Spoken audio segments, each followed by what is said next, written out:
Salut et bienvenue dans cette nouvelle vidéo. Aujourd'hui, on va attaquer la reverb.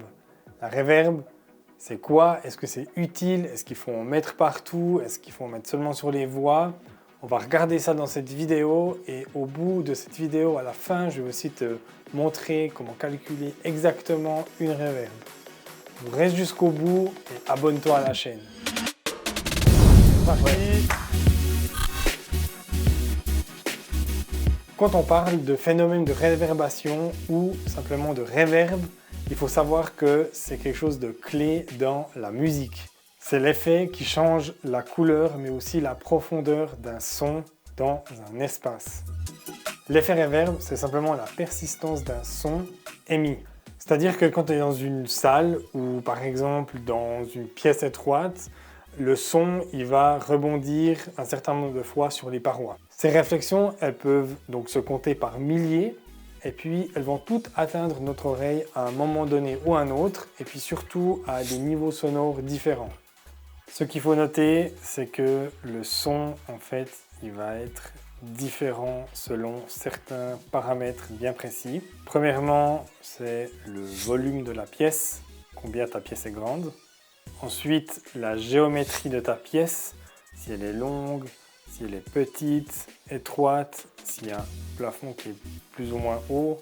Et pour finir, les parois de ta pièce. Quelle est la matière, comment elles sont faites. La reverb, elle permet donc de rendre ton mix en fait plus 3D, plus réel, plus large.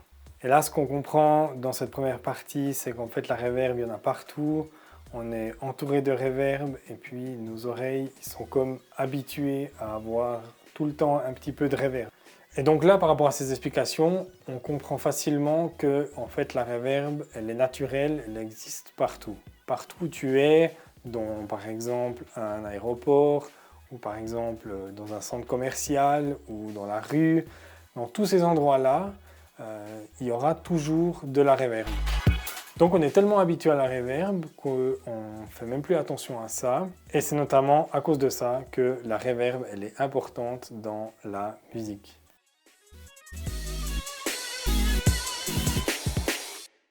Maintenant qu'on a vu qu'est-ce que c'était la reverb, on va aussi voir quels sont les types de reverb.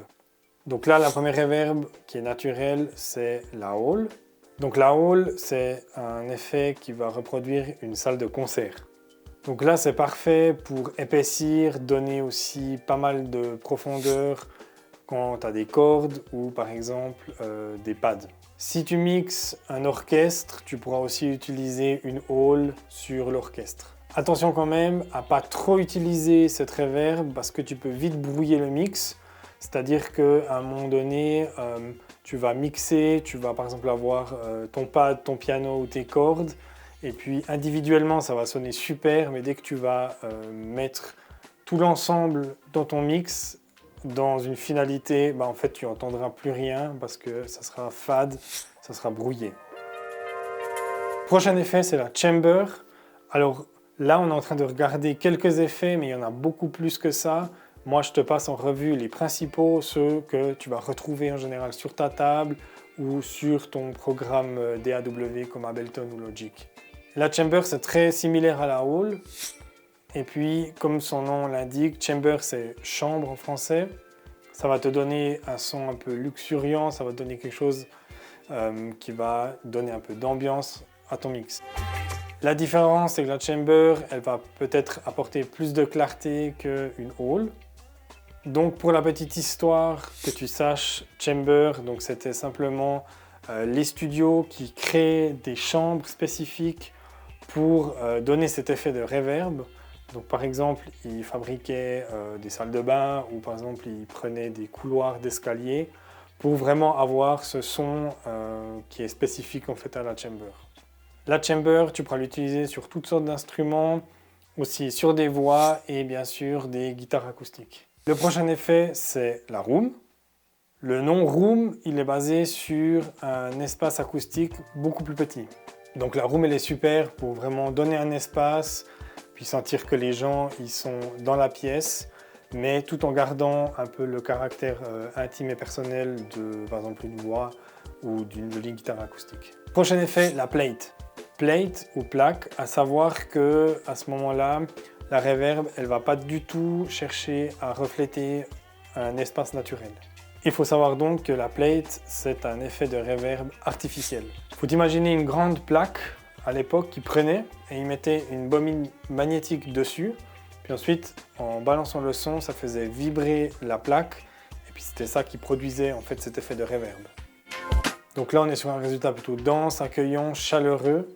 Cette reverb-là, c'est l'EMT 140 qui était utilisé dans les grands studios de l'époque. Attention toutefois, il faut bien maîtriser le sujet, mais tu pourrais utiliser ça sur une voix ou sur une caisse claire. Dans la même gamme d'effets artificiels, on retrouve l'effet spring, ou ce qu'on appelle ressort. Donc l'effet spring, c'est simplement la même chose que l'effet plate, mais au lieu d'avoir une plaque, c'est simplement un ressort. L'effet spring, tu peux facilement la mettre sur des guitares un peu électriques, ça fait un peu un son vintage, un son un petit peu d'ampli, donc ça c'est super pour ça. Puis là on arrive dans la dernière catégorie d'effets, l'ambiance. Donc l'ambiance c'est un des effets de cette catégorie-là qui est la catégorie des algorithmes. Donc l'effet ambiance c'est un algorithme numérique. Et là on est vraiment dans un autre registre, on est vraiment quelque chose de complètement différent de tout ce qu'on avait avant. Donc il faut te dire que cet effet va émuler un son. Donc là en général, l'ambiance par exemple, tu vas vite la mettre sur des instruments qui ont besoin d'une reverb assez courte. Par exemple, si tu prends des synthés qui remplissent déjà beaucoup l'espace, là typiquement on va plutôt mettre une reverb d'ambiance. Je t'encourage à aller voir sur internet ces types de reverb algorithmiques. C'est très intéressant et puis ça vaut vraiment la peine de maîtriser ça parce que ça peut aussi être utilisé sur des voix. Quand tu veux par exemple que ta voix elle sonne mais qu'elle soit un peu sèche, c'est ce qu'ils utilisent en général dans les voix de rap. Pour conclure, on a vu qu'il y avait de la reverb partout, qu'il y avait différents effets et puis que cette reverb, on pouvait la modifier.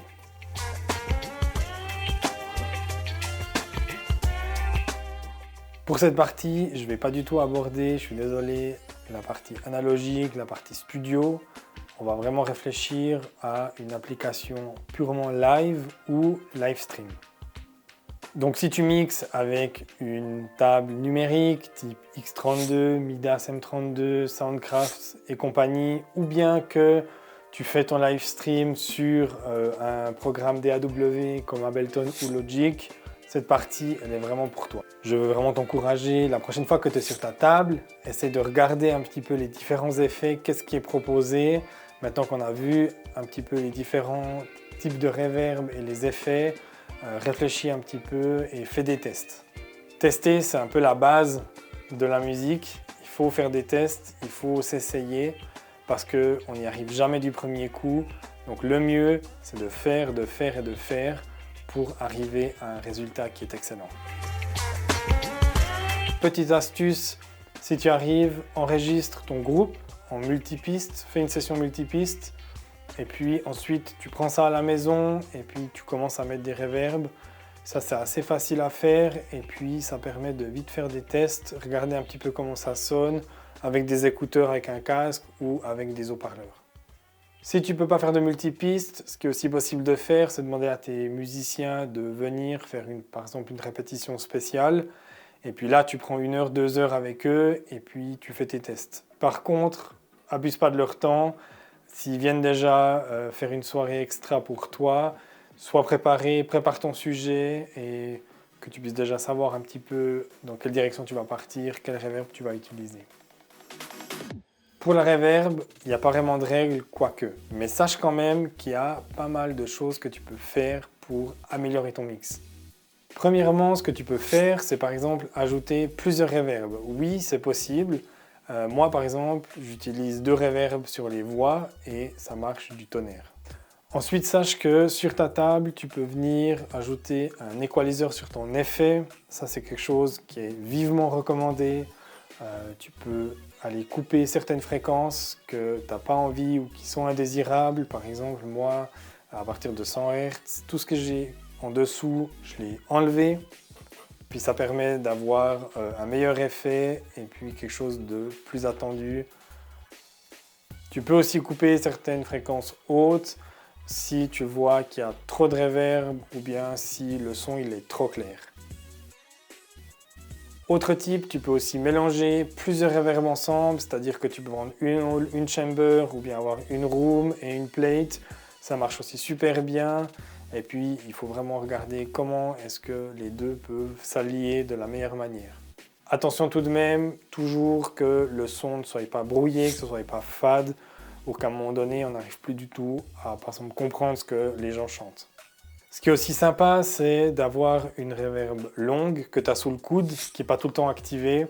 Et puis simplement, avec un raccourci, tu peux venir de temps en temps ajouter cette reverb si ton chanteur ou ta chanteuse, elle fait des phrases et puis que tu veux allonger la fin de certaines phrases. Là, typiquement, ça peut être intéressant de venir avoir cette reverb très très longue que tu sais que tu vas utiliser à ce moment-là. Pour un meilleur son, ce que tu peux aussi faire, c'est demander à tes musiciens d'acheter eux-mêmes des pédales d'effet de reverb.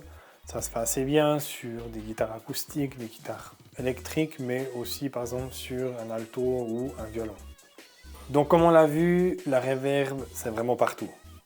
On le vit au quotidien, on vit avec cette reverb. Et c'est possible que quand tu écoutes ton mix, par exemple ton live stream, il te paraît peut-être un peu bizarre, un peu sec. Ça, c'est possible que tu n'aies pas mis de reverb ou trop peu. Et donc du coup, on n'a pas l'impression d'être dans la salle.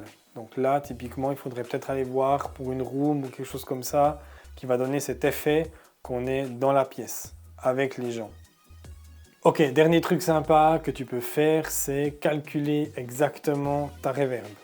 Donc ça marche assez bien si, surtout quand tu fais des enregistrements ou que tu veux faire une chanson. Dans le live, c'est un petit peu différent, mais ça existe aussi. Donc là, très simple, tu prends ton BPM, donc c'est le battement par minute de ta chanson. Et puis simplement, là, ce que tu vas faire, c'est que tu vas prendre 60 000 et puis tu vas diviser ces 60 000 par ton battement. Donc là, si par exemple j'ai un battement, donc un BPM à 120, ça va me faire 500 millisecondes. Ces 500 millisecondes, je peux soit les diviser par 2, ou bien sinon, je peux aussi les multiplier par 2. Et puis, ça va me permettre d'avoir soit des notes plus longues ou plus courtes. Si tu veux faire des calculs plus précis ou que ça t'intéresse, tu peux aller sur le site OmniCalculator. Je vais te mettre le lien dans la description. Et puis là, tu pourras insérer ton BPM, il fera le calcul pour toi et il te donnera plein d'autres chiffres aussi par rapport à la signature temporelle de ta chanson. Maintenant, c'est à toi de jouer. Va sur ta table, va sur ton programme et puis installe ces reverbs. Essaye, fais des tests, regarde un petit peu, habitue tes oreilles aussi à voir la différence de reverb et qu'est-ce qui sonne le mieux pour toi. Merci d'avoir regardé cette vidéo, merci de nous suivre et abonne-toi si ce n'est pas encore fait. À bientôt.